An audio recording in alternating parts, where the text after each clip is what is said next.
మీ కుటుంబ సభ్యులకు cyber safety గురించి తరచూ చెప్పండి.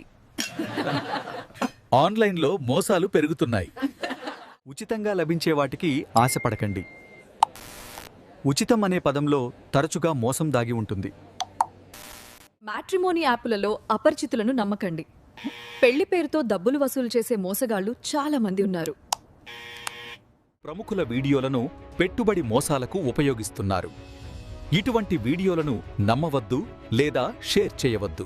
సులభమైన పాస్వర్డ్లను ఉపయోగించవద్దు. పుట్టినరోజు లేదా ఫోన్ నంబర్ కంటే బలమైన పాస్వర్డ్ మీకు రక్షణ. ఇన్స్టాంట్ లోన్ యాప్స్ వెనుక మోసాలు దాగి ఉంటాయి. ఆర్బీఐ అనుమతి ఉందో లేదో చెక్ చేయండి. తెలియని వీడియో కాల్స్కి స్పందించొద్దు. బెదిరింపులకు భయపడకుండా ధైర్యంగా పోలీసులను సంప్రదించండి.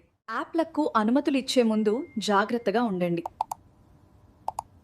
అవసరమైతేనే అనుమతి ఇవ్వండి.